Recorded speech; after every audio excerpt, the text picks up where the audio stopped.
Honda's done something that I didn't think was possible. They've made a CVT that doesn't suck.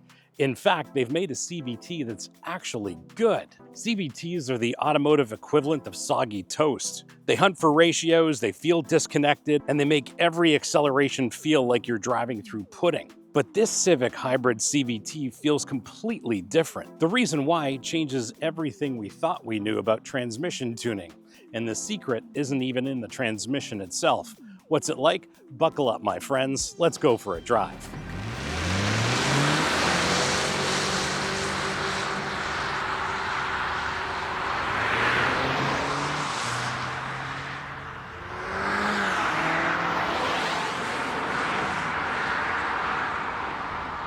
I'm your host, Brian Makse, racer, lover of driving fast, fun things.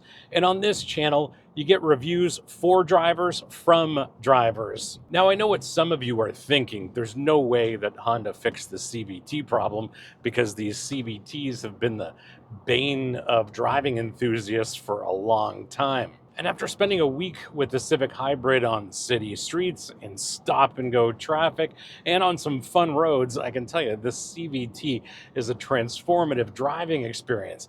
And before we get into what this is like to drive, let's have a look at it in a little more depth.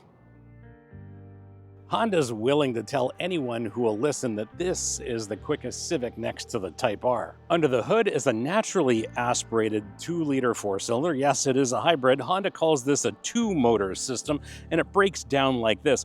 One motor starts the engine and makes electricity. The other motor moves the car. Everything else is just engineering details and marketing fluff. Combined, this power unit makes 200 horsepower from 5,000 to 6,000 RPM and 232 pounds of torque from 0 to 2,000 RPM. The hybrid battery is a 1 kilowatt hour size. The transmission is an electronically controlled CVT with linear shift control, which we will discuss in a little bit. It is front wheel drive with an open diff. Steering's electrically assisted, suspension's based around McPherson struts at the front, multi-link at the rear. 4-wheel disc brakes, of course, and there's a little bit of regenerative braking going on. Wheels and tires are 18s. Curb weight is 3,252 pounds, and static weight distribution is 64% front, 36% rear. And on this channel, we know it's not static weight distribution that counts, it's how you use it. For 2025, Google Assistant and Maps are native. It has wireless everything in sport touring trim, and it's rated at 50 miles per gallon city. And a quick word about weight distribution, because it's actually better on this hybrid than the regular Civic, which sounds impossible until you understand where Honda put everything. The battery pack sits low and centered in the car like a really expensive skateboard deck, lowering the center of gravity. It's the same principle we use in racing when we put ballast in race cars. We want to keep that weight as low as possible, except in the Civic Hybrid's case, that weight also powers the wheels. Did you know that 80% of you are not subscribed? Yes, it's true. 80% of you are not subscribed. I checked the data. So if you like the content on this channel, do me a solid, hit that subscribe button, make sure you like this, and if you want to support the channel, please hit up our merch store. Links here, links below, lots of great stuff for driving enthusiasts like us, including our very popular line of Save the Manuals merch. Now back to your regularly scheduled episode. For 2025, not much has changed inside the Civic. The cockpit has the same layout that we know and love. I think the biggest difference is that we now have some native Google apps that are part of the program here, and they're just fine, but thankfully we've got wireless CarPlay. Nonetheless, the fundamentals are spot on. Great seating position, nice and low in the chassis, lots of adjustment in the seat, as well as the steering column. Great relationship to the wheel and to the pedals once I'm set up here. Great dead pedal for my left foot. And my only complaint, as with other regular Civics, is a lack of lumbar adjustment in this seat. Ergonomically, it's all very Honda. It's driver-centric. It's very straightforward. No learning curve in terms of understanding what any of the controls do or finding a switch for a certain function. Very straightforward. The instrument cluster is digital here. Not quite sure if that's a Canadian thing or just a Civic Hybrid thing. Some of you will let me know in the comments for sure, but really appreciate that. It's legible in all kinds of lighting conditions, and it works just great as far as as I'm concerned. The experience with this screen is of a few years ago when manufacturers were putting screens, tacking them on the dashboard, and I think things have changed a little bit where they're better integrated, but thankfully it's not in your sight lines at all. It doesn't cause any problems from a driver's perspective, doesn't get in the way, doesn't affect visibility, and it's simple, straightforward, easy to use, and I just use it on wireless CarPlay. Speaking of wireless, there's a wireless charger here. That's just fine. Modest amount of storage in this front row, some bottle holders in the door, cup holders here, a little bit of storage in the armrest as well. What is impressive from a space standpoint is the amount of room in that second row. Lots of passenger room back there. If I were driving myself in this seating position, I'd fit very comfortably behind myself. Lots of headroom, and it's very comfortable in that second row as well. The rear seat splits and folds so you can load longer things through the trunk into the cabin if you so need. I would definitely use that for the different things that I do, and there's a decent amount of trunk space as well. Fundamental visibility is fantastic. Large outboard mirrors. We've got a conventional mirror here, and once you've adjusted your 3 mirrors properly, blind spots aren't real. Instead of fighting with clunky OEM software that feels like it was designed in 2015, you get actual Google Maps and actual Google Assistant. The integration is seamless, the responses are instant, and for once, your car's infotainment system doesn't feel like it's actually fighting against you.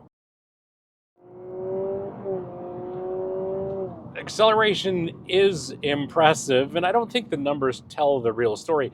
0 to 60 is something like 6.2 seconds. It's quicker than the SI, not quite as quick as the Type R. Top speed is limited to about 114 miles an hour, which is plenty fast enough, especially in this part of the world. But the real story is the torque delivery of that power unit. Traditional engines build power gradually. Turbos spool up. Naturally aspirated engines climb the horsepower curve, and you wait for the magic to happen. This hybrid system says forget all of that and delivers maximum torque instantly. It's like the difference between a conventional oven and a microwave. Both will cook your food, but one does it immediately. And the result is always effortless and immediate acceleration, and it's so good that it should make other powertrains apologize for existing. There we go with those shifts again. It drives like a normal car with a geared transmission, but it's not. This is a CVT, and it's really doing some magic here. And the magic is that it doesn't rely on traditional CVT logic. The trick is that it uses the electric torque to eliminate every moment where a normal CVT would leave you hanging. When you press the accelerator, the electric motor delivers instant response while the system figures out the optimal engine contribution in the background. This linear shift control that they call it translates those background calculations into shift points you can actually feel. So instead of wondering what the car is doing, you get immediate feedback about power delivery and system transitions from gas to hybrid, combined, or vice versa. These so-called fake shift points aren't trying to fool anyone into thinking it's a conventional automatic. They're giving you real-time feedback that just enhances the driving experience. I'm not sure how they've done it because we are talking about an abundance of torque that has to get put down to the ground through those 2 front tires. There's an open diff at the front, and otherwise there's no trickery going on. And I'm not getting any wheel spin unless it's a very extreme situation, which is not going to happen on a day-to-day basis.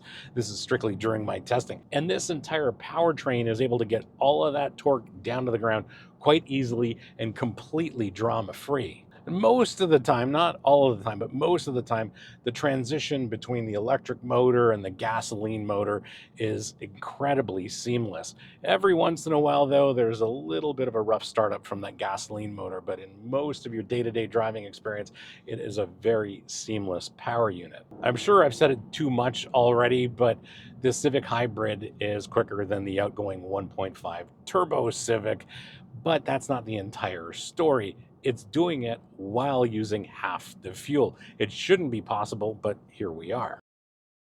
When it comes to handling, one thing worth noting is that Honda completely retuned the suspension calibrations for the hybrid, and maybe they use that as an excuse to just level up on the entire suspension program. And from my perspective, that's because it's a masterclass in compromise that doesn't feel like a compromise. Honda's engineers took the extra 300 pounds of hybrid components and used it as an opportunity to rebalance the entire chassis. The result is a Civic that rides more comfortably than the regular version while actually handling better in the corners. It's like adding weight to a race car strategically. When it's done right, it improves everything. The spring and damping rates are specific to the hybrid, and the result is a ride that's more composed, gives you more confidence in the corners, and makes you forget that this whole car was engineered for efficiency first. Brake pedal feel in this hybrid is actually impressive. It shouldn't be remarkable, but it actually is. Most hybrid brake pedals feel like they were designed by committee. The regenerative system fights with the actual brakes, creating inconsistent pedal feel and unpredictable stopping power from time to time. Honda's system blends everything seamlessly. The pedal feels natural and progressive from that initial application all the way to full ABS. And in a lot of ways, it's like having a conversation with a person who listens instead of just simply waiting for their turn to talk. All right, well, let's find some corners, shall we? Let's up over the crest, onto the brake, turn, and turn-in is immediate and direct. Steering may be a little on the slow side. It's electrically assisted, so not a lot of feel or feedback through the steering wheel, but chassis feel is excellent. And here we are with that excellent brake pedal. I've got very precise control over the attitude of the Civic with just that brake pedal alone. Instant torque just pulls us out of the corners. Very, very impressive. I'm impressed with the handling balance of the Civic Hybrid because I can actually point this a little bit on the throttle, but keep in mind it's not as firm as an SI or a Type R, but still on limit balance is relatively neutral.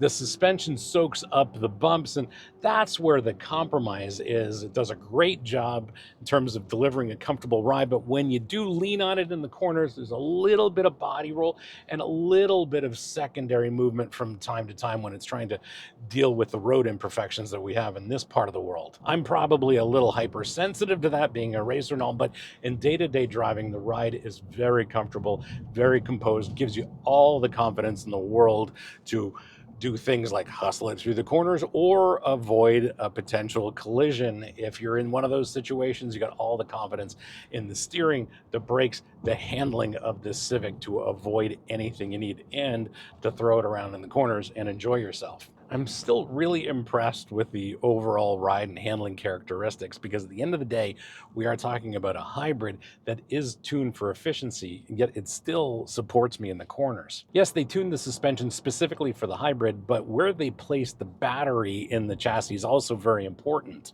It's mounted low so that weight acts like ballast, lowering the center of gravity and improving stability in the corners. In the turns, this Civic feels more composed than the numbers suggest it would. It's not trying to be a sports car, but it's not apologizing for being fun either. The end result is a Civic that demonstrates that Honda still cares about the way cars handle while delivering something that can be efficient as this Civic Hybrid. The Type R aside, I think this Civic Hybrid represents Honda at its best. They didn't try to reinvent the wheel, they just made the wheel work better. The Civic Hybrid is a car that feels familiar but improved, efficient but not compromised. It's what happens when you give engineers the freedom to solve actual problems instead of just hitting cost targets. And in a world of cars that feel overthought and under-engineered, this Civic Hybrid just feels like common sense. How do you spec yours? Well, it's a fairly easy question to answer. What you are looking at is a 2025 Honda Civic Sedan Hybrid in Sport Touring trim. This is Blue Lagoon Pearl paint in the US. In Canada here, it's simply called Blue Lagoon, and that is the black leather interior. Pricing model here is refreshingly straightforward, especially in a market that is filled with subscription services and endless option packages. Honda gives you the full hybrid powertrain in 2 trim levels, then lets you choose how much luxury you want on top of that. that. It's like buying a great foundation and then decorating to taste instead of forcing you to buy the whole house all at once. The jump from sport hybrid to sport touring gets you leather, premium audio, Google built-in, and wireless charging. And those are actual tangible features that improve your daily driving experience. Now, in terms of speccing yours, it's simply a matter of choosing between the sport or the sport touring, choosing your colors, and being happy with your Civic Sedan Hybrid. My verdict, well, let's start with fuel consumption because I'm sure plenty of you are curious. Plus, this is a hybrid, which is the name of the game here.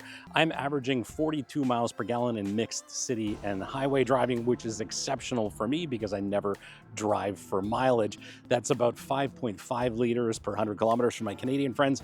And I'd really love to hear from Civic Sedan Hybrid owners to understand what your mileage is in the real world. What Honda's figured out here is that you don't fix a CVT by making a better CVT. You fix it by making it irrelevant. That instant 232 pounds of electric torque from 0 RPM means the CVT never has to hunt for the right ratio during acceleration. The electric motor fills in every gap, every hesitation, every moment where a traditional CVT would leave you hanging. The so-called fake shifts aren't trying to fool anyone into thinking it's a traditional automatic. They're giving you feedback about what the power unit is actually doing, and I think in this case it's brilliant engineering disguised as a marketing gimmick. Before we get all excited about Honda's engineering achievements, let's look into what Civic Hybrid owners are actually saying about their cars after that honeymoon ends. And that's because real-world ownership always tells a different story than a week-long press loan. The good news first, owners are validating everything we just experienced. That instant torque, they're calling it transformative for daily driving. Ride comfort and handling balance, people are taking road trips and coming back surprised by how composed and comfortable this car is over long distances. And in ideal conditions, some owners are easily beating the EPA rating, seeing 50 plus miles per gallon with careful driving. Not really my style. But here's where reality kicks in.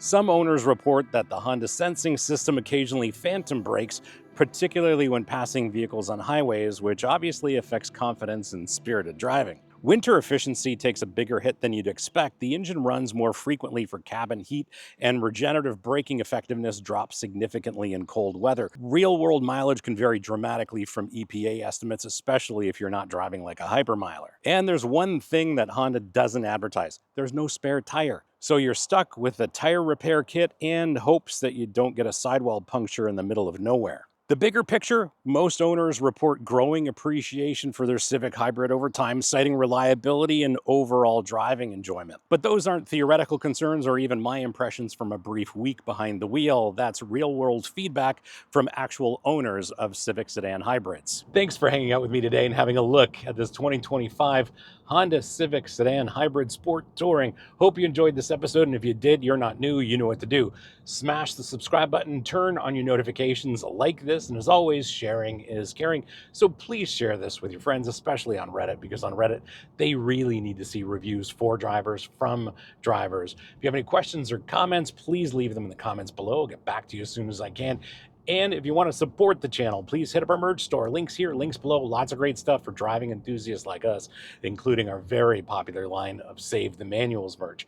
Thanks again for watching. We'll see you again next time. And remember, cars don't understeer by themselves, not even Honda Civic Hybrids. And since you've hung around this long, well, have a look at one of my favorite Civics. No, not one of my old race cars, but the Honda Civic Type R, which sadly has been announced as discontinued in the very near future. It's a stunning machine, and I think you might enjoy that episode as a little bit of a counter to this Civic Hybrid. Thanks again for watching. See you again next time.